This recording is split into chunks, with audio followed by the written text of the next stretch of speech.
Welcome to Anticipating Christ's Return YouTube channel, a place where we can gather together and joyfully anticipate the return of our Lord.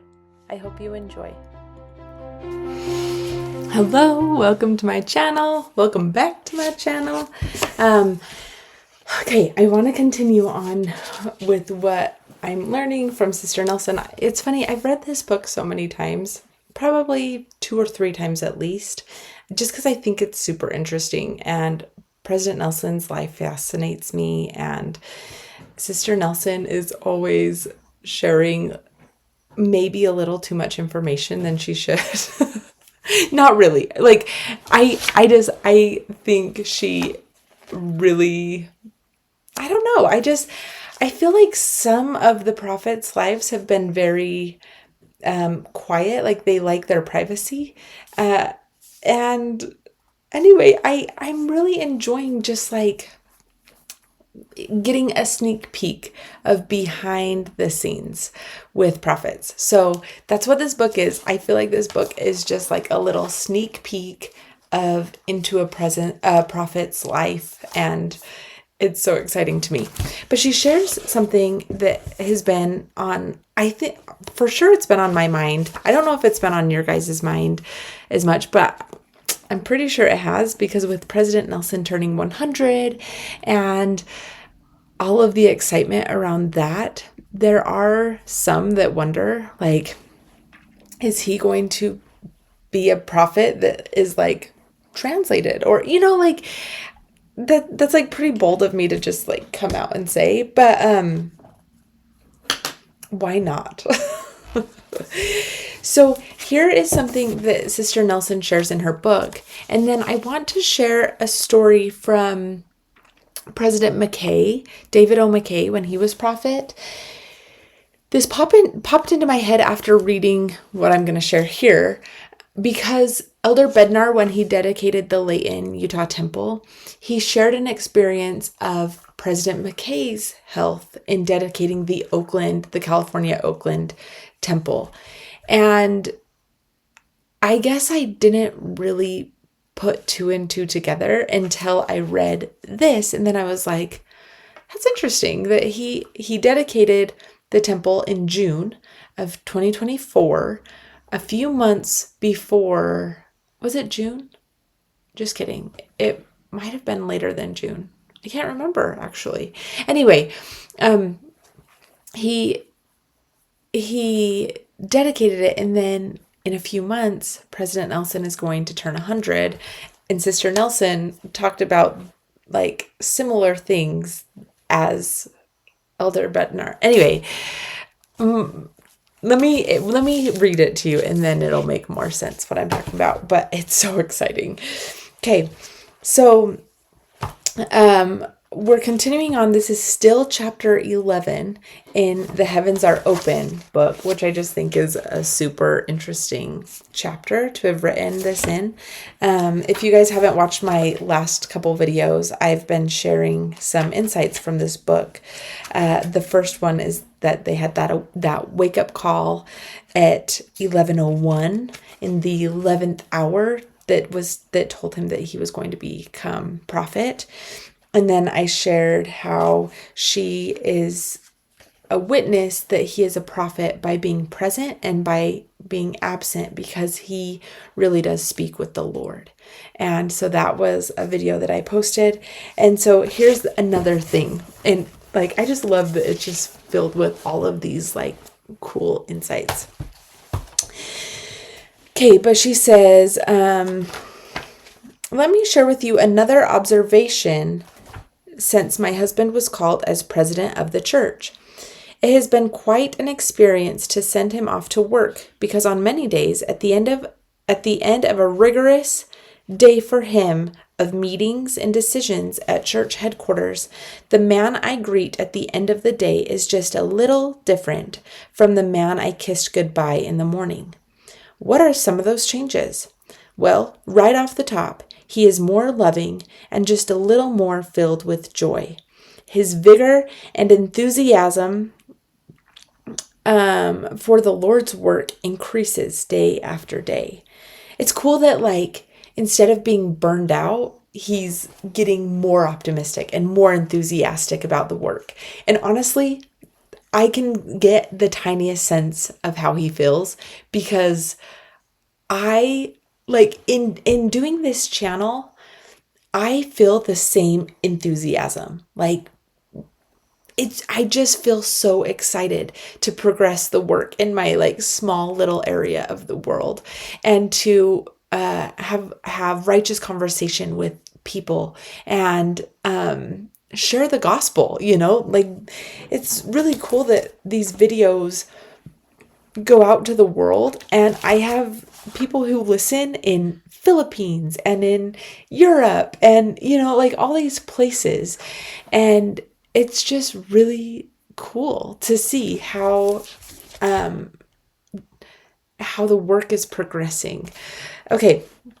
He says another change. Okay, here is the like where it gets so interesting. Okay, so it says, another change is that I have seen him look even younger right on the spot.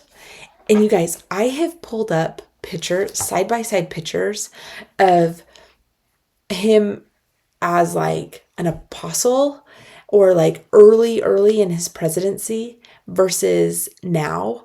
And he actually looks younger to me. Like he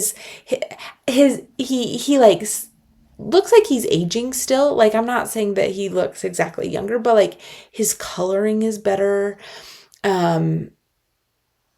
I don't know, like there's just something about him that I'm like, and I've showed friends before, and like I like made a side by side, and I'm like, which one do you think is him, older or younger? They always pick the one where he's younger as like the one being older.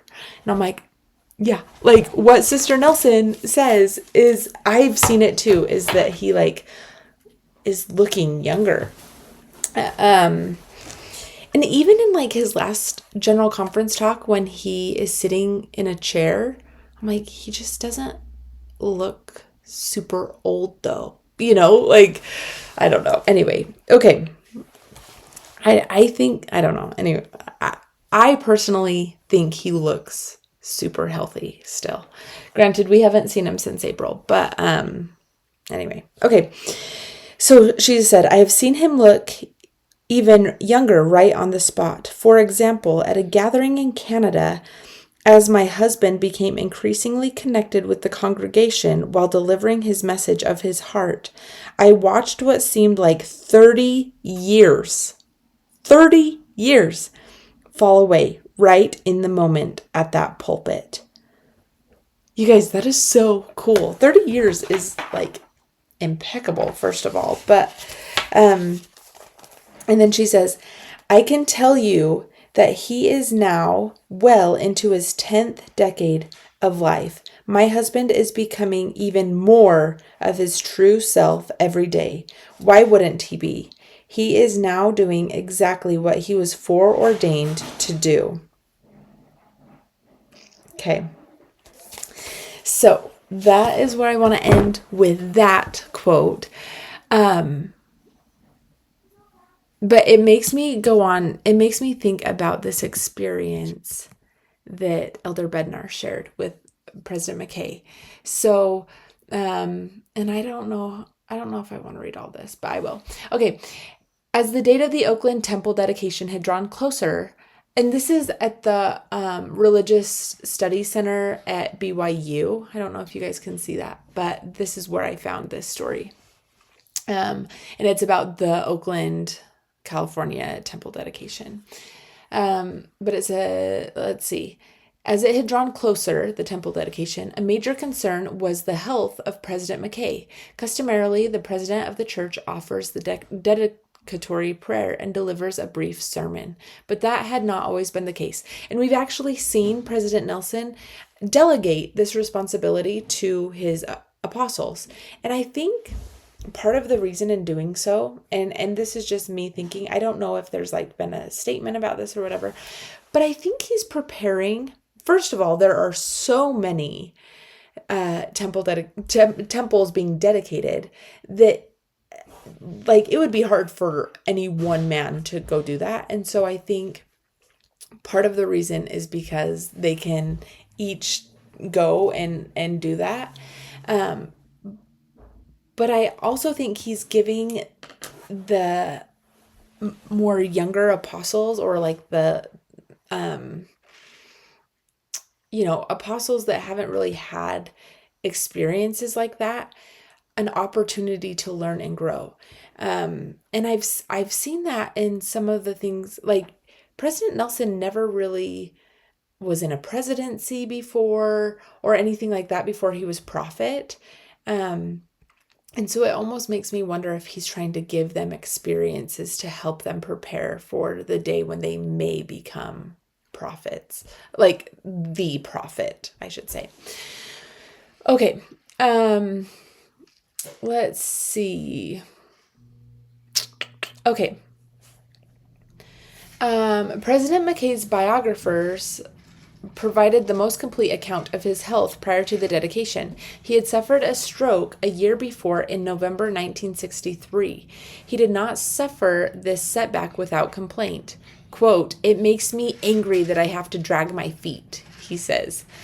He wrote, is what it says. Then in August 1964, he suffered a second stroke, just 2.5 weeks after his surprise visit to Oakland. As a result of this mild coronary thrombosis, he was hospitalized on August 19th. He was placed on oxygen for several days while recuperating. The prophet had to watch the October 1964 General Conference on television from his apartment. This was the first time he had missed a conference due to illness since becoming an apostle. And the first time that his address was read by one of his sons. Because the stroke had seriously impaired his speech and mobility, President McKay's colleagues assumed that he would be unable to travel to Oakland and that they would have to act in his stead to dedicate the temple.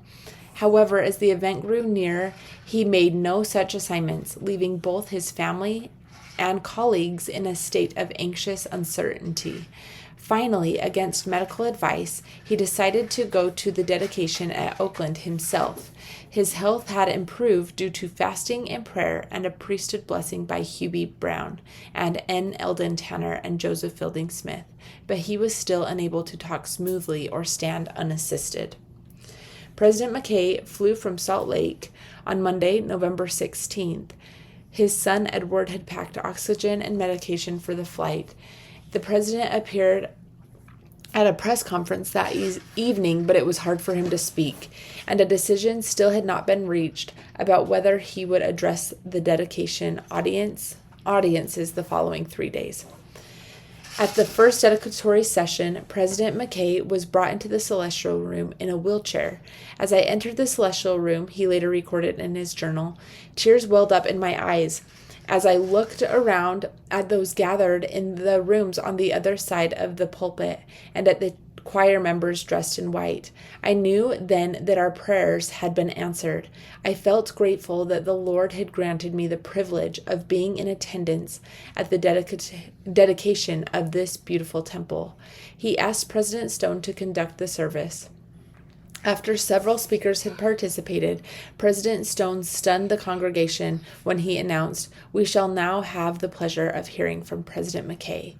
President McKay's son Lawrence and his daughter-in-law Mildred looked at each other in disbelief as the prophet was assisted to the pulpit, which he grasped with both hands for support. As he began to speak, his enunciation became as clear as it had been 10 years before. Lawrence observed Mildred, with tears in her eyes, whispered, "We are witnessing a miracle." Members of the 12 were also weeping. After concluding his remarks, President McKay offered the dedicatory prayer.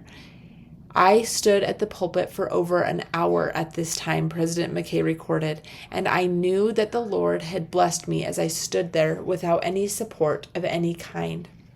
The prophet remarked later that when he began to speak, he could feel the power that strengthened his vocal cords. I think that this is such a cool experience of how the Lord blesses his prophets and helps them do the thing that they are asked to do and called to do. And I just think it's super interesting that both President McKay, David O. McKay, and President Nelson have both had these experiences where they seem to get younger. This one says by 10 years, and President Nelson's wife, Wendy, says that she has seen him get younger by like 30 years by speaking to congregations. And it just is a testimony to me of the power of God, that God's power can truly do all things and can work miracles.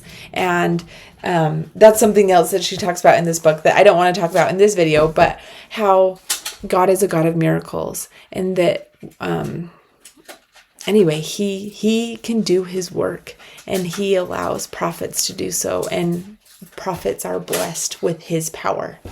I just want to close by testifying that I am grateful for a living prophet on the earth today that speaks with God and leads the church according to the desires and will of the Lord.